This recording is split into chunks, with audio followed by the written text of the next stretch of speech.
Michael, ready? Let's go. There more? Okay.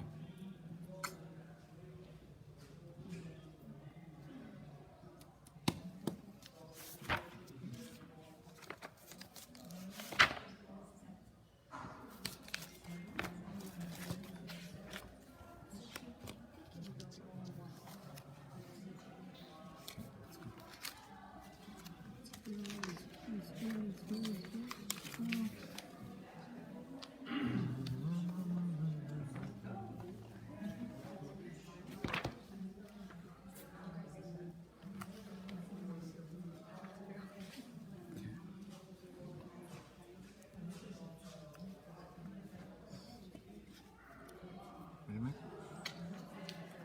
Ready? It's good? Yeah. Okay, just tell him to come in.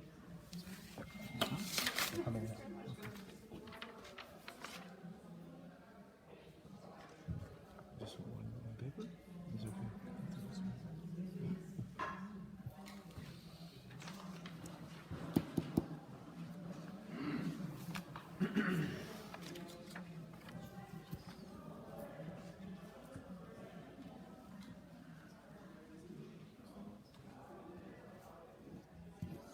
Couple minutes, we'll start, guys. Thank you for being patient.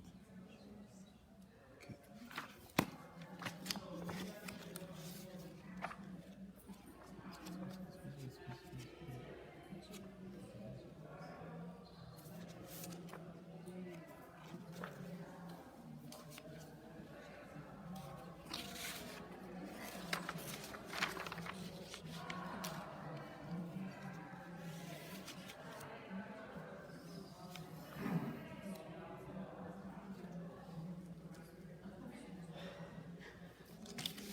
Bless you.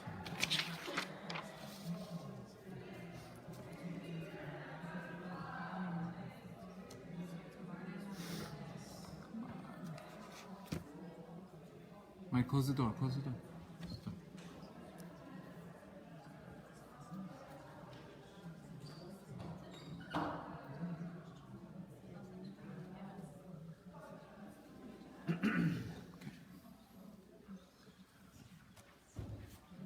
Marsha, you ready?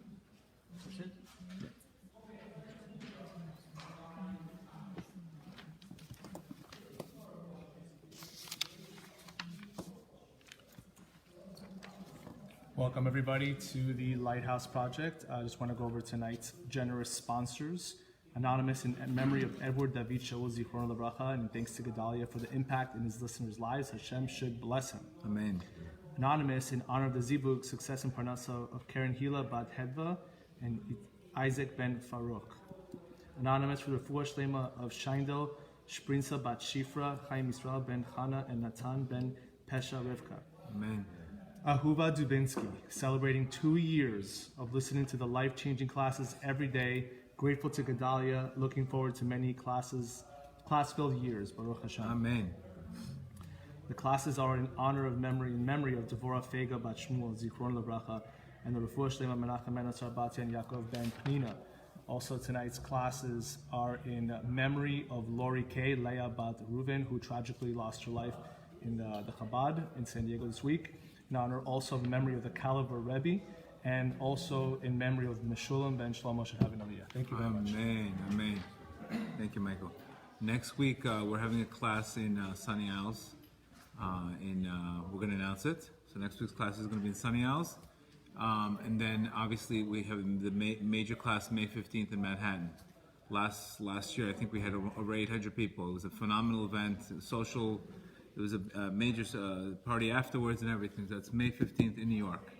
All right, so today's class, we're going to talk about how to hit your potential through the energy of Kabbalah. This is a very, very, very important class because everything comes down to, Nachman's going to tell us, we have 3 parts, the 3 mochim, which represents Chochmah, Bina, and Dat. Chochmah represents wisdom, Bina represents intellect, and Dat represents the ultimate goal of being able to have wisdom and intellect together. Why are we speaking about these concepts now? It's because this is the time of the Omer. Basically, you're in a spiritual rehab right now. What happens the first night of Passover, we were taken out of Egypt in this order. So these 49 days till we get to Shavuot, we're trying to fix our character. So there's 7 weeks, and each week has a different sphera corresponding to a different character trait that needs to be repaired. We know today you can have a great quarterback right out of college, but what happens? Can't keep his lifestyle. What happens? He has talent, but he doesn't have character. Character is very important, because what happens is if a person makes it somewhere with just talent and no character, just like a doctor, we know many doctors, they're good doctors, but they have terrible bedside manner. The character is not there. So you could see the guy can lose his job. So it's very important to understand this concept. These 49 days, basically, these are tougher days, these 49 days of the Omer. They're not easy days. You could see this week, I already told everybody this week, this is going to be a tough week. You have to hold on to your seatbelt this week. This is a week of Gevurah. Gevurah represents restraint. This week, you're more likely to get into a Shalom Bayit argument. This week, you're more likely to have a problem in business. But at the end of the day, every problem, there's an opportunity right on the other side of the problem. You understand? Like we tell everybody, you can't look at problem. You have to look at the opportunity behind it. So this week, the key is to be prepared. The first week was Chesed.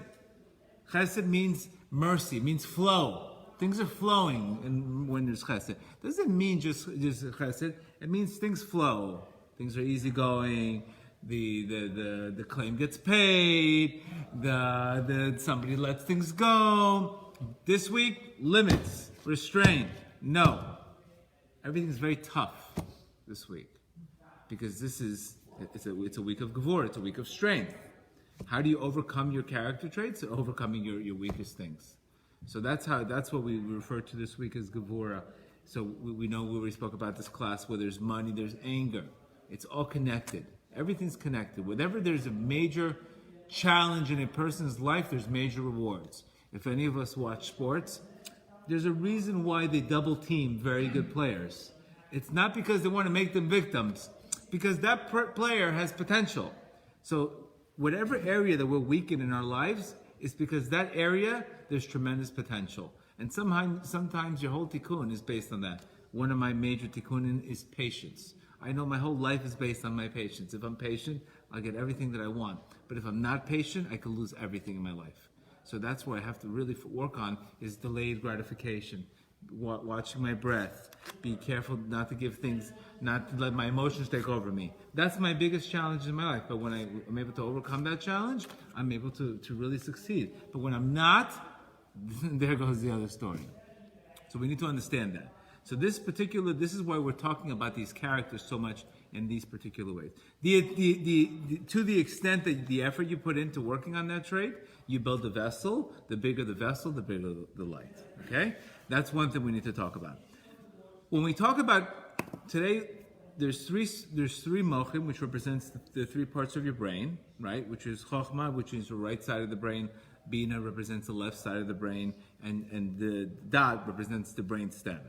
We're going to talk mostly about will and that today, because if we talk about the Sfirot, we'll be here till 12 o'clock tonight. So we're going to talk about the upper, and then the other class we'll talk about the rest. So we want to explain why it's important. When Nachman says, he was very careful to say, you are where your thoughts are. If you look at the biggest problem today, I see maybe, let's say, 1,000 new patients in my rehab, from detox to res. And they all have the same common problem. What's the same common problem? Is that we have to understand something, that our subconscious is running pretty much 90% of your life. That means any negative thought that you're getting today, anywhere where you're struggling in life, where you're really, really struggling, there's a good chance your subconscious is running the show there. How can I be happy? That means happiness is not in the subconscious mind. Happiness is in what? In the conscious mind. Very, very important to understand that. That means it's almost like you have to fake it till you make it in life, because you have to already program your conscious mind. We need to understand, wherever I'm struggling in life, it's because I'm pretty much waking up with a specific pattern from my subconscious. That means any negative thought that we have today, what we have in a particular area of our life. It could be financing. It could be the way you were brought up, and you could say, your mother could have said, you know what, it's very difficult to make money. So you have a belief saying, oh my God, I'm never going to make money because it's very difficult. That could just be a story. You understand? Or whether it could be a limitation in relationships. You know what, there's no way I'm going to get a better guy because my ex was like that. How can I get a better guy than that? We come up with all these limitations and stories, and all of a sudden, sometimes that becomes your life unless you break that story. What's the great example of this? If we go to the zoo, right, you see a big elephant walking around with a little Indian. And what happens? The little Indian's got a little string, and he's walking this huge elephant, and all of a sudden the elephant doesn't run away. What are you doing in the zoo? You could run away. You could take this Indian guy and take him and send him back to India in a minute. The strength of an elephant? But why is this elephant, mammoth elephant with tremendous strength, why is he walking around with a little string in his heel? Because when he was younger, what happened? They pulled that same string and they told him pull. And he says he tried and he couldn't do it. And he pulled again and he pulled again and he pulled again. So his belief is that string means limitations. Very important to understand that, because you could be living your whole life on limitations. Why do we do so much? There's so much therapy today on trauma therapy. Why there's so much hypnosis therapy? It's because what are they doing? They're rewinding the movie back to one area of your life where you had a limitation, and they're replaying that part. We need to understand we are souls, we are not thoughts. And sometimes, unfortunately, the more you repeat something, you become that. So why do we talk so much about Chokhmah, Bina? It's about questioning your thoughts. It's about questioning the state of mind you're in. It's not going with the flow and waking up with your subconscious telling you, this is where you're going today, this is where you're going today, this is the same anxiety you normally get when you wake up at 9 o'clock. So when we come up with these things, unfortunately, we become that. And that's what we're trying to avoid. We're trying to explain that we're not our thoughts. We are souls. I can change anything, but it's in the beginning. That means once I want to be happy, let's say I'm not happy practically, and I want to be happy, and then I'm trying to be happy, but my subconscious is telling me, what are you doing? It's so hard to become a different person. That's why the beginning is very difficult. So that's why people would rather just pick up the phone and zone out. That means the beginning of everything is so difficult to change a pattern that I have to think and I have to question my thoughts. It's too much. I can't deal with it. I'd rather just go on my phone. I'd rather zone out. I don't want to be bothered with it. This is the mentality today. This is what we're trying to do. This is why I have in my classes, you have to write things down. Why do you have to write things down? Because when you write things down, you go from your basal ganglia to your prefrontal cortex. Now you're thinking. You're not in La La Land where you were before.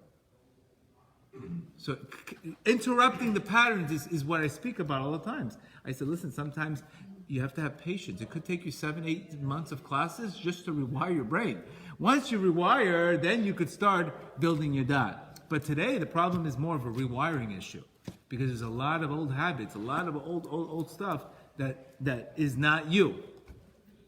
That's what Chokhmah, Bina, and Dat is taking this energy and knowing, which we're going to get into specific cases, is taking an idea, taking a concept, and knowing how to make it into Dat, which is the key. Because if there's no Dat, that's where all the problems are. Today, all the problems are what? That means the combination between Chokhmah, thinking, and logic equals Dat, equals perception. And don't we agree today that all problems are perception? Pretty much. Every problem we have today, I would say, is down to perception. Give you another cute example. I learned so much from my rehab. It's just all day long. It's a lesson being taught. 27-year-old guy says, listen, he's taking heroin. He's in tremendous amount of pain. I said, let me ask you a question. What got you to do this? He says, listen, my life was going fine. I went to college. I got great grades. Everything was going great. I had a job. Next thing you know, I met this girl, 27. She broke up with me. I couldn't handle the pain. So I said, listen, I've been divorced already. I've been remarried. There's girls out there.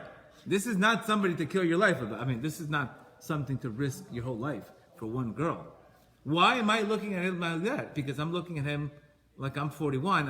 I've been there, done that. I know what life is about. My perception is much bigger than his. I'm looking at his problem completely different. I said, let me ask you a question. Last week my son lost his phone. He's 13 years old. And he says, it's the end of the world. 13-year-old with no cell phone. What am I going to do with my apps? What am I going to do with my friends? What am I going to do with my YouTube videos? Huh? What would you tell a 27-year-old will tell a 13-year-old about his YouTube video apps? Big deal. You get another one, right? What do you tell a 2-year-old with a broken toy? What would my son tell my daughter that broke her toy? She's crying because the toy broke. Big deal. You get another toy. What I'm getting here is your problems are as big as your mind is.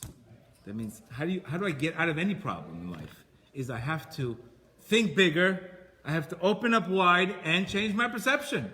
So for me, a 41-year-old that has been remarried, thank God, happy with kids, okay, a breakup is you'll get through it. Of course, losing a phone is, I lose them all the time. And of course, a broken toy. But to each problem, a person's usually stuck in that according to his perception. According to my son, unless he recognizes there's, oh my God, you know what? I have a roof over my head. Thank God I have everything goes okay. I'm in school. I don't have financial problems. But his whole life comes down to his phone, 13 years old. So you can't really tell him, listen, I can't help you until you get that. So that's what we want to get to these classes, is we want to really open up our perception. Because once we have open perception, then you have dot. Once you have dot, you look at the same situation differently. And when you look at the same situation differently, you change your mood, you change the meaning, you change everything. That's what this whole thing is about. This is practical Kabbalah. So let's recap how Hashem created the world.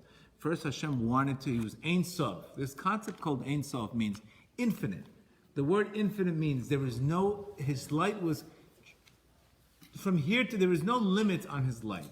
But what happens is because his light was so great, he wanted to desire to create a world.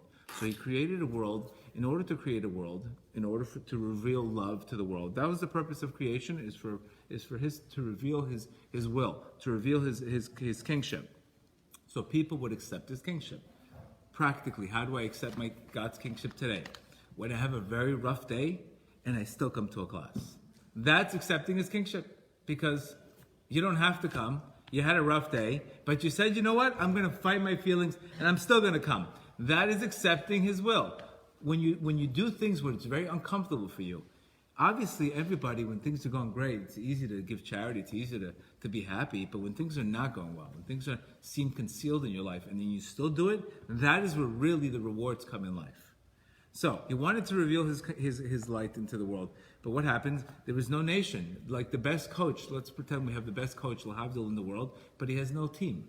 What's the point? You have a great coach, but no team. The whole point is that the coach should lead the team. So he created a world, and what did he have to do to create a world? Then he had to create this concept called a tzimtzum. Hashem had to remove himself to be able to give man a chance to be a co-creator. So every time we're put in a situation in life where something happens, depending on what you do, you become a co-creator. You can either create good things or you can create the opposite. But free will, and why we struggle today and why we have these tests in life, is for one sake, for free will.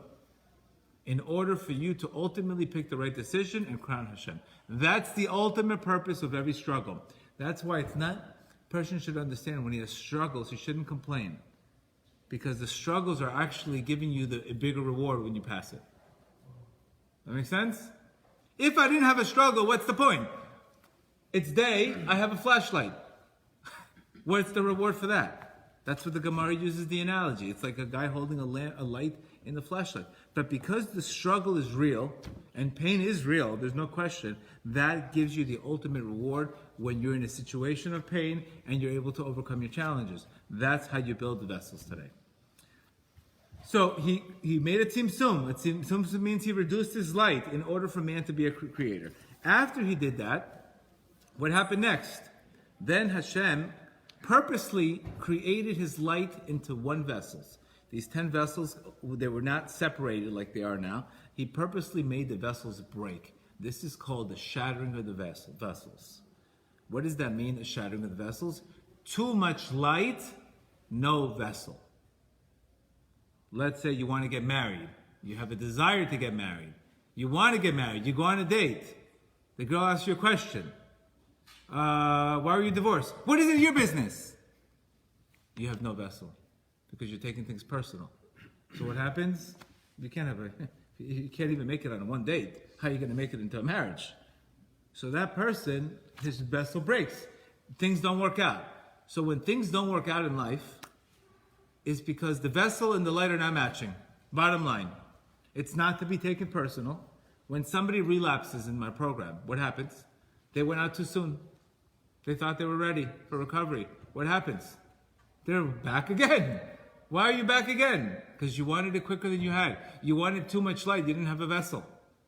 So that's why it's so difficult today to have patience, because patience ultimately builds a vessel. So anything we want too quickly without the appropriate vessel is called the shattering of the vessels. We are a miniature world. These shattering of the vessels are going to happen to us all the time. The Arizal says this is an ongoing process. Failure is an ongoing process. The difference between one guy and the other, one says, okay, what went wrong? What do I need to fix? Perception or procedure. Another guy takes failure and he takes it personal and he says, I'm the failure. I'm not getting up. It's Hashem's fault. It's angry. I'm this, I'm that. That's the only difference, I hate to tell you. And then you spend 25 years in therapy. Who you should blame in therapy for that failure? I hate to be so raw, but that's pretty much it. It comes down to that. But it's not, a failure is not to be taken personal because it's in creation. It was already built into creation, and it's going to be built into your life. And the only purpose of failure is to do one thing, is to change procedure and to change perception. Not to say why me, but to say what's next. What needs to be done next? Definitely the worst thing you could do is take a failure personal. Because if you take a failure personal, then you start saying, I'm not worthy enough. I'm a failure, and then you're going to stay in procrastination in life. You're never going to take any chances because you're afraid to fail again, and then your whole life you're living in a prison. So that's why one of the things we speak about a lot is don't take things personal. Don't take the shattering of the vessels. It's part of creation. It has to happen to everybody. Don't take it personal. It's life. You know, Baruch Hashem, I was divorced. Okay, what's next? Procedure, perception. Got to change something. Got to be married right away. Mazal Tov and Eli Rumi also did the same thing. Got up quickly, he got remarried, and his life has started again. We don't want to put pause in life. We want to put play. Put play. Pause doesn't do nothing. I want to put pause and then I want to think about it. Well, how's that going to help you? Got to put play. So the shattering of the vessels is something that happened, that God created the world on purpose, and that allowed evil to exist. This is where evil comes into place. This is where things that you don't understand happen, where things that are beyond your comprehension happen. And God made it purposely like that because in order for man to ultimately bring evil back to its source. The people that spend time understanding evil, they stay there. The people that spend time overcoming evil are able to change their whole lives together. That's the purpose of the shattering of the vessels. Now, once you have that, the key is, what do you do now after something breaks? You rebuild. So that's the simple Kabbalistic way. I'm trying to ask Hashem, please give me a way to describe creation in a very simple way. Because once you start getting into this mode, and you start understanding, okay, what do I need to do next? Then you identify the problem, but you always put the energy into the solution. You never put the energy into the problem. Most people have a problem. They identify the problem, and then they put the energy where? In the problem. And then it's like the analogy that we always use. They're trying to fix a roof when it's raining. It's not going to work. So that's what we're trying to get people to understand. So now let's talk about Keter. So the first Sphira is called Keter. Keter represents the undifferentiated light. Keter represents Qatar, and also represents the crown. This is the first vessel in the first direct interaction with Hashem. How do I get into this energy of Keter? It's a very powerful thing, Keter. Because once you're able to constantly get into this energy of Keter, you can change your whole life. What's a good example? January 1st, everybody in America has the light of Keter. How come? How come this is not happening in December? Let's say December 15th. Why isn't everybody making New Year's resolutions December 15th? Why not? What's the difference? Nothing's changed. Right? Why January 1st? Because everybody told themselves, this is a new year. New year, new opportunity, new me. Who told you that? Who told you that? Nobody. But everybody does it, right? How would you like to live your life every single day like that? How do you like that? You could live every single day and tell yourself, that's what God creates the world every single day. You could say, every day is January 1st. Every day is a new day. That is the energy of Keter. Every time you have a really garbage day, and all of a sudden you interrupt that day, and you say, you know what, I'm restarting the day, you're all of a sudden, where do you get that boost of energy from? All of a sudden you're tired at 2 o'clock. Let's say all of a sudden you're tired at 2 o'clock in the afternoon. And next thing you know, your friend tells me, you know what? I got invited to this party. Let's go. Everything changed all of a sudden. You're excited. You have a new spirit. Right? What did you just do? You re-energized that day. So Keter, the first thing of Keter represents renewal. To look at something brand new. That's Keter. Looking at something brand new. Extending your day. Extending your mindset. Extending your everything. When you connect to Keter, that is the beginning of Keter. Because what happens if I don't look at things brand new? Keter has about 6 different meanings on how we can tap into that energy of Keter. Because usually what happens, a person's at work, he's focusing on something that doesn't want. And remember, this is a tremendous struggle in life. But just like the whole world gets that energy on January 1st, you can get that same energy every single day by changing your perception. By looking at a problem and saying, you know what? I'm going to, instead of focusing on the problem, I'm going to focus on the solution. What happens when I do that? I have a different energy about me. All of a sudden, my mind shifts to a solution. I say, okay, I got it. Now I know what I'm going to do. You just restarted that day. That day just gave new birth. Reb Nachman specialized. And he says he fell literally 1,000 times in his life. But the only difference of Reb Nachman is he kept on getting up, and he's kept on getting up. This is not a Rocky V movie. You get me? This is life. This is life. That means, how do I get myself up every single time? It's called willpower. Where there's a will, there's a way. I don't care how many bad dates you've been. I don't care what situation you've been. I don't care how bad your business is. I don't care. The worst of the worst. You can change that tomorrow by saying, I have a new will, it's a new day, everything is different. Because remember, Kabbalah says, so below as above, so is below. You can't play the blues down here and expect happiness music above. That's the whole thing. That's why it's so difficult. We need to make the arousal here. We need to make the arousal. We need to change the perception down here. We need to say, you know what? I'm going to look at something completely different today. We need to interrupt our pattern of thinking. Let's say all of a sudden you wake up with anxiety for no reason, which could happen because maybe you've thought about it like that. You have a habit of waking up and focusing on what's wrong.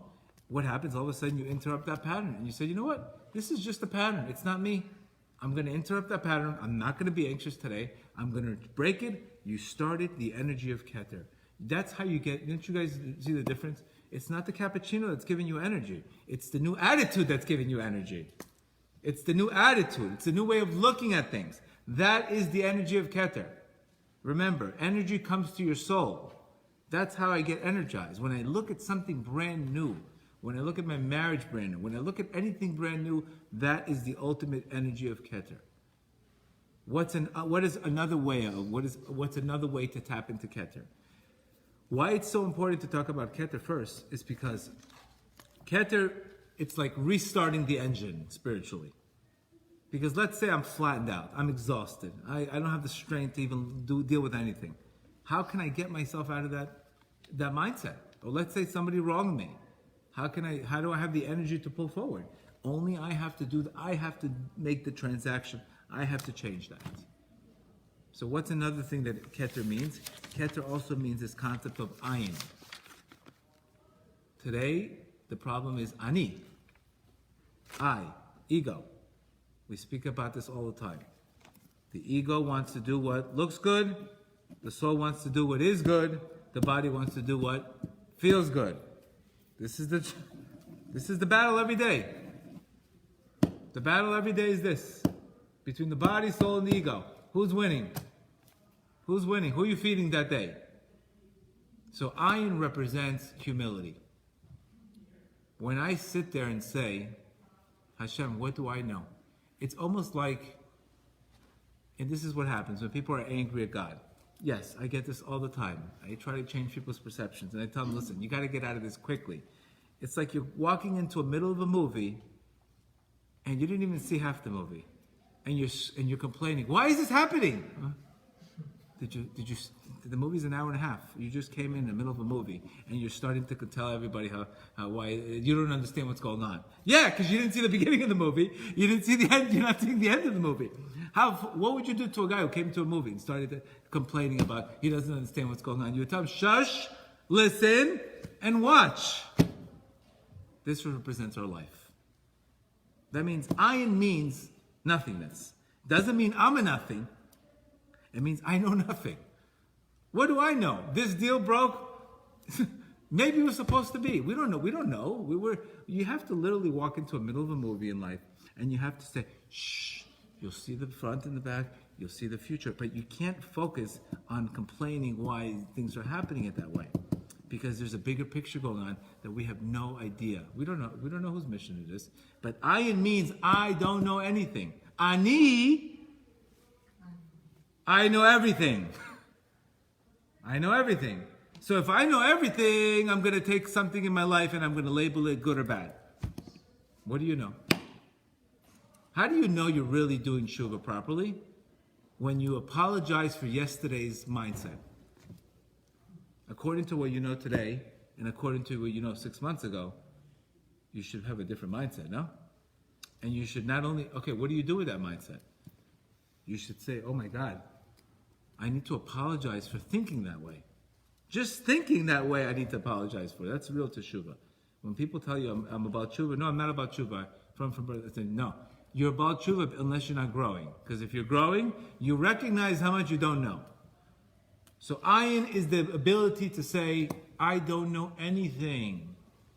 Rav Nachman says, when you get to ayin, this is called the first step in recovery, called I am powerless. Oh, now you're saying you're powerless? Let me show you how to get recovered. But until you say, I know recovery, I know this, I know that, until that person says, I don't know anything. I'm going to unlearn everything I know. Now he has a shot at sobriety. Otherwise, he says he knows everything. So if he knows everything, why is he a heroin addict? Couldn't figure it out himself. So that's why the first step is what? Acceptance. Acceptance. Acceptance means ayin. When I say I accept, what happens in heaven? Hashem comes into next to you. What does the Kosker Rebbe say? Hashem is only where you let him in. So now you let Hashem into your life. You let opportunities into your life. You let abundance into your life. You let zivugim into your life. That's how things happen. Acceptance means ayin. Ani says, I. How could this happen to me? I don't understand it. What happens? You don't get that transformation. You stay in that place. That's the problem. That's the problem. So we always want to go from ani to ayin. Ayin is keter. So anytime I have a situation in my life and you said, you know what, I don't understand this. But we're not in the world to understand things. We'll understand to first. That's what we always say. Emunah first, and then yedidah. The more faith you have, the more you'll understand things. The more you try to understand things, the less things you're gonna see in your life. That's the problem today with David and Goliath. Goliath represents the doctors, the psychologists, the this.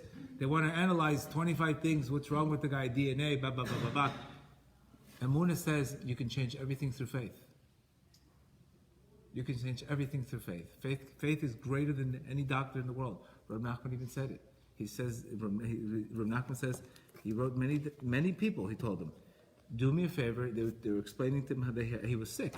And he says, whatever you do, don't go to a doctor. I'm not saying that today, don't go to a doctor, obviously.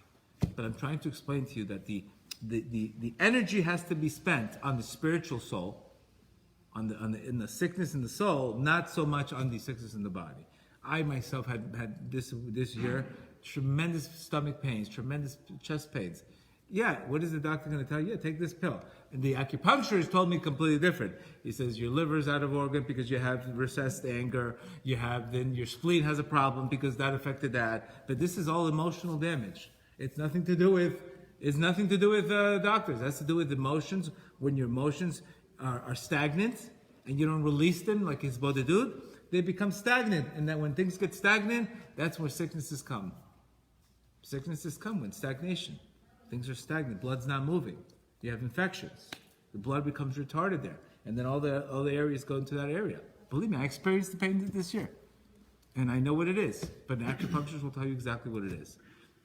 So another way to get to this energy of Keter is one way. Is to say, I accept, move on. That's called ayin. Highest level, highest interface, highest connection of God is not how smart you are, it's how humble you are. That's the beginning of everything is Yirat Shamayim. Yirat Shamayim means I accept Hashem's kingship. Remember, we've already spoken about the shattering of the vessels. We've already said that things are going to happen to you that you're not going to understand. And if we try to understand them too much, then what happens? Then those shattered vessels haunt us. Because now we're dealing with all those failures in the past, they start haunting us. That means real happiness is when you can move on. And you could say, yeah, I had a divorce, but I got remarried. I'm much happier. Yes, trauma, but look what came after out of it. You understand? That's really the shift that you want to make. Yes, I have scars, but these scars are my metal. Without these scars, I wouldn't be who I am today. That's real changing meaning. Without the addiction, I would never be spiritual today. That's what's supposed to happen. You're supposed to take the worst situation in your life, and you're supposed to say, this is my trophy. This trauma in my life was my trophy. It's called post-traumatic growth, not post-traumatic stress. Real emunah is post-traumatic growth. Lack of emunah is PSTD your whole life. Of course you have PSTD. In the beginning it's difficult. You have to get through it. You have to struggle. But at the end of the day, I shouldn't say, I have post-traumatic stress and no post-traumatic growth. That means we didn't use the principles of ayin. We didn't use the principles of Keter. We didn't humble ourselves, and we didn't say there's got to be something much bigger happening that I don't understand. That's another way to get into Keter. This is all a form of Kabbalah. Kabbalah is something, again, this is all a form of connecting to God's higher light, because that light of Ein Sof has to have a vessel to come down to. If it doesn't have a vessel, what happens? There's no kalim, there's no nothing. So that's another practical way to get to that. What's another way to get to the energy of Keter? The same energy of impatientness, which is what? Karet. The same as Keter. Keter represents waiting, from the word katar, wait. You want something, now you have to wait. Karet is, I'm not waiting. What happens if you don't wait? Get cut off. Obviously, it's tough to wait, but remember what we said many times, like Ram Nassan says. The problem is, when we sinned, we didn't wait. So how do you rectify that? You gotta wait. I had a very bad gambling problem. I lost everything I had.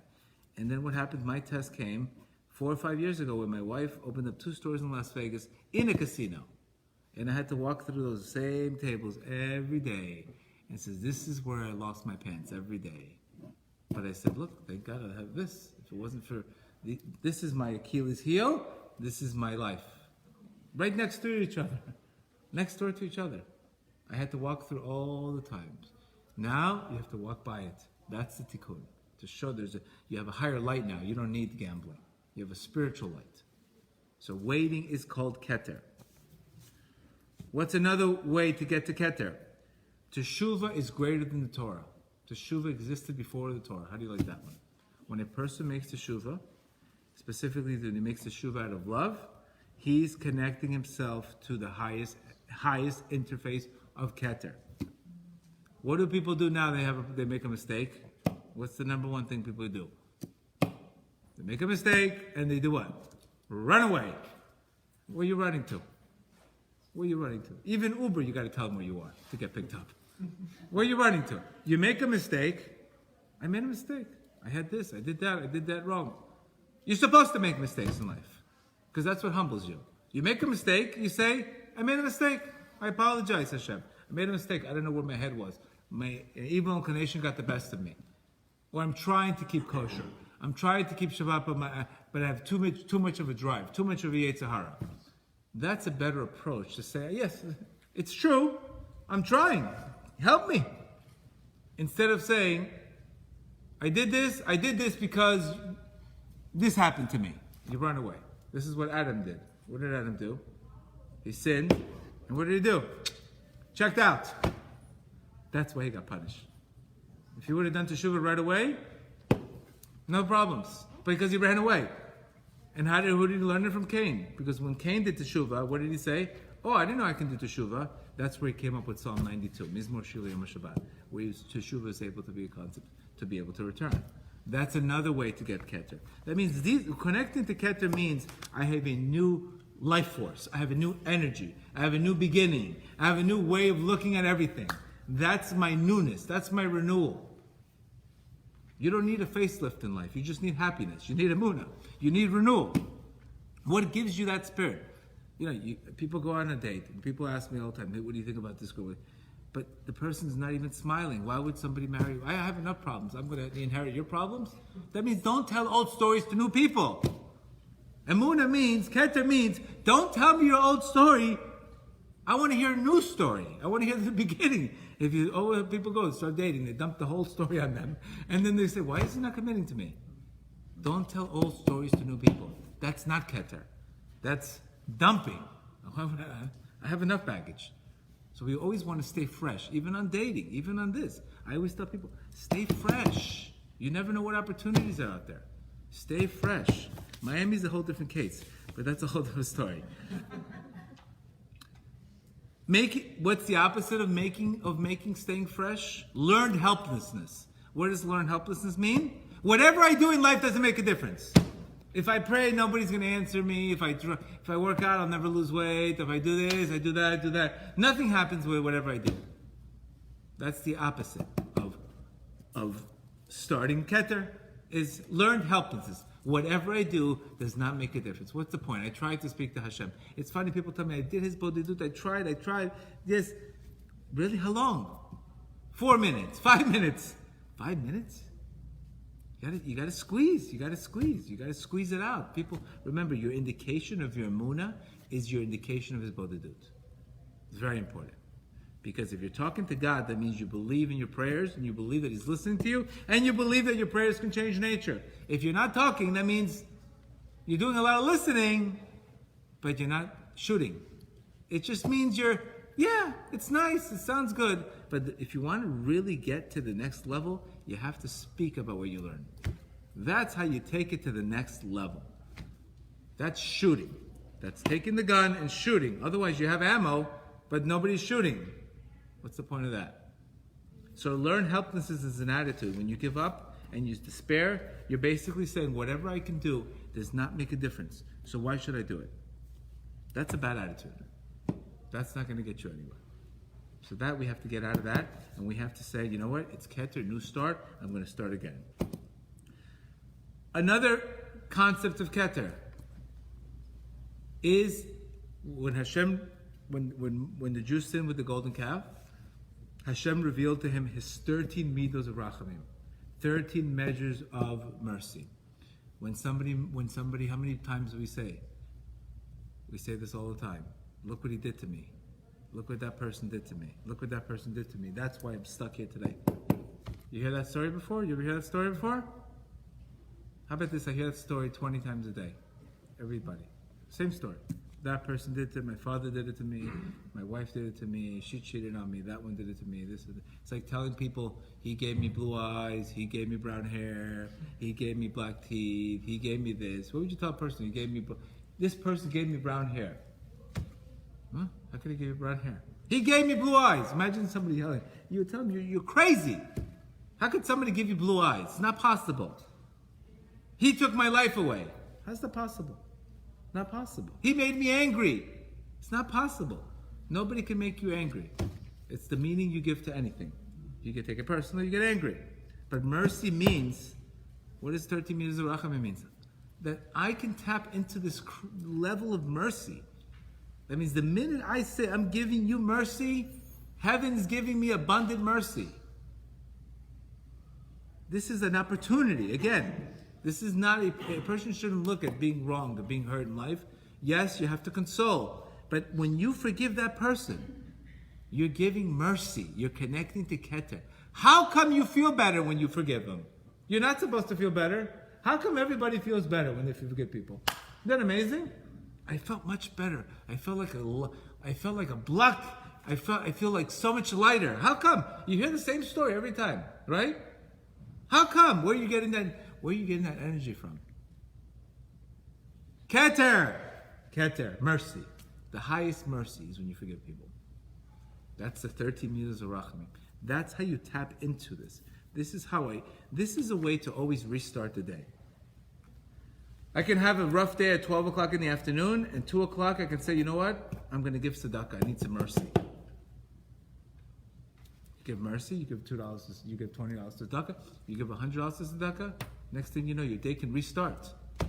Isn't that a powerful thing? You can just restart on the day. Restart. I don't like the way this day's going.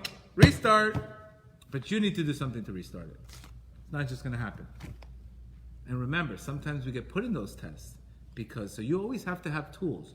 My whole thing is in tools. Okay, I see the way it's going today. I need mercy today. I see the energy of the day today. Because remember, some days we feel so great, everything's great, we have energy, etc. But some days you don't even want to get out of bed. Even everybody goes through that. So those days you got to push a little harder. You got to do a little bit more on those days. Those are the days that have constriction. Those are the days of Gevura. Like this week, Gevura. That means there's limits. There's blockages in Gevura. That's the blockages. Look what happened in Venezuela. You could hear from the whole world what's going on. You can hear the Gevura in the world. You can hear the Gevura, the restraints. That's this week. So those are the days we want to do that. So again, mercy, your soul forgives, connects to Keter, the 13 meters of Rachamim.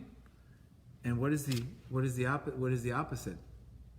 When a person doesn't forgive, suppressed emotions, which God forbid could lead to cancer. God forbid. Who's getting sick? Who's getting sick? So that's a way to get into a new renewal. That's the way to have healing. How many people said, "I forgive that person, my whole life changed"? That means ex-wives, ex-husbands. That's it. Let it go. Let it go. Because otherwise you have frozen resentment. That's another way to get to Keter. These are all ways that I'm talking to you about here to all of a sudden change the whole energy of the day in a blink. You could do it through one way. Either you could do it through ayin, accepting that the day is the way it is. What do I need to do to change? You could do it through patience instead of lack of patience. You can have patience. You can do it through willpower. That means sometimes all of a sudden, let's say you don't have the willpower today, but somehow or another, you build that will. You squeeze a little bit harder. We said many times, it takes 212 degrees to boil something. 211, nothing. 212, everything. We also have to think, maybe just one more degree. One more energy I could put into that. One more day. That should be your attitude. Rav Nachman says your attitude should be like you're right in the 1 yard line, ready to pass, and you just have that one little day left. So that's Keter. Let's talk about Chachma and Bina. Okay?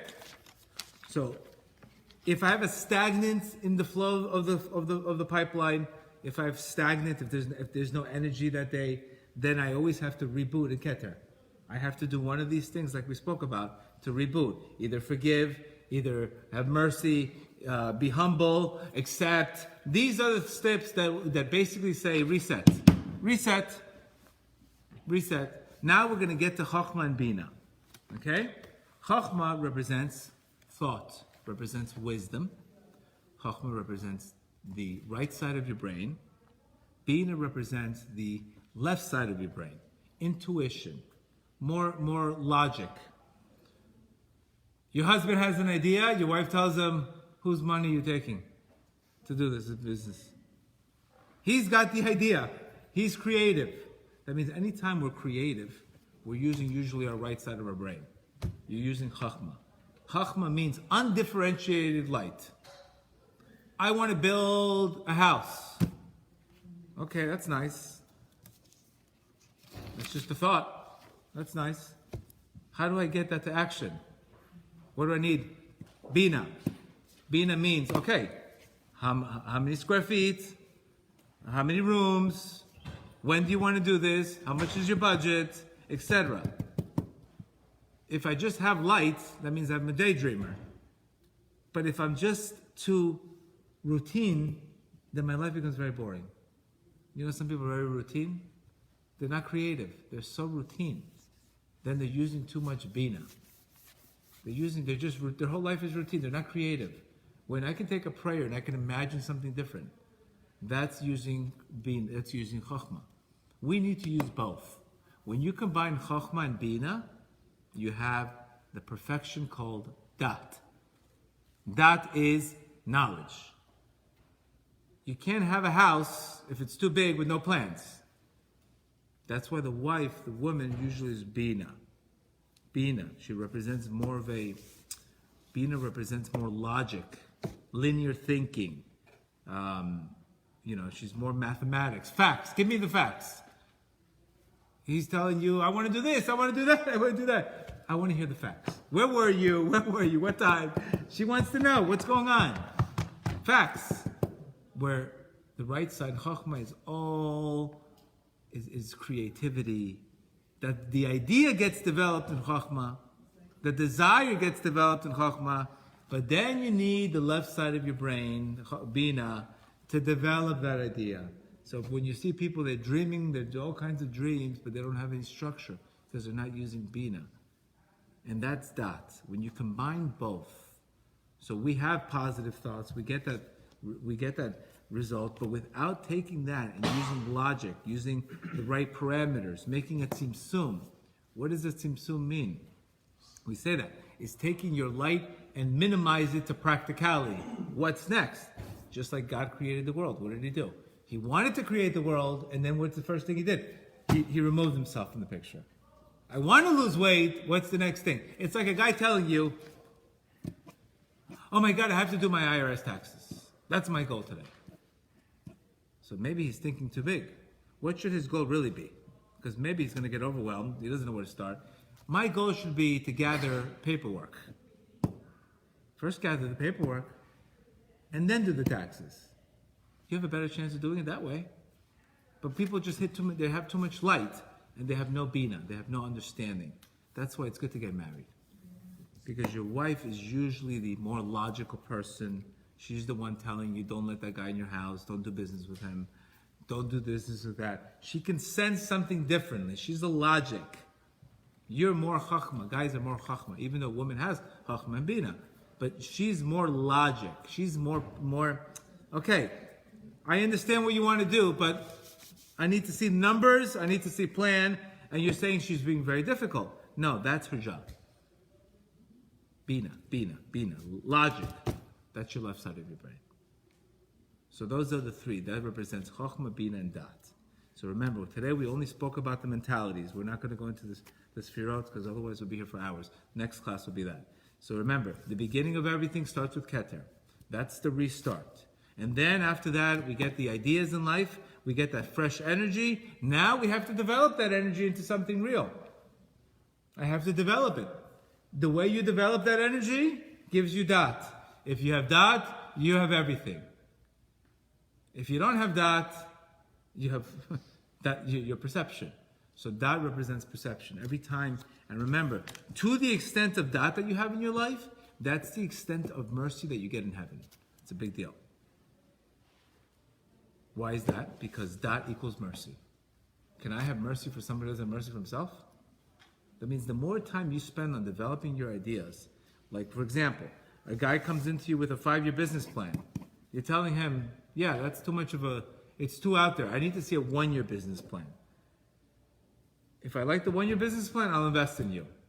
But if he can't come up with a 1 year business plan, if I give him the money, what happens? His goals are too out there. 5 years, who knows? A different president can come in 5 years. Who knows what can happen in 5 years? It's too broad. It's too airy. It's too chachma. You need to bring it down to practicality. So you're not going to give the money to the guy with the 5 year business plan. You give the guy with the 1 year business plan with detailed, with goals. Then I would give him because he has more dot. So remember, this is everything in life revolves this concepts. This is very, very important because we're always, if we're in a mindset that's negative, it forces us to question our thinking. Or if we want to hit a goal, we're not hitting our goals because we don't have enough bina. We're not taking those goals and making them more specific. You understand? It teaches us to get out of la la land. It teaches us to be more specific and make smaller goals. It's better to think big, but plan small. People usually think big, they plan big, and they get 0 because there's no bina there. All right? Any questions? Good? All right, that's today's class.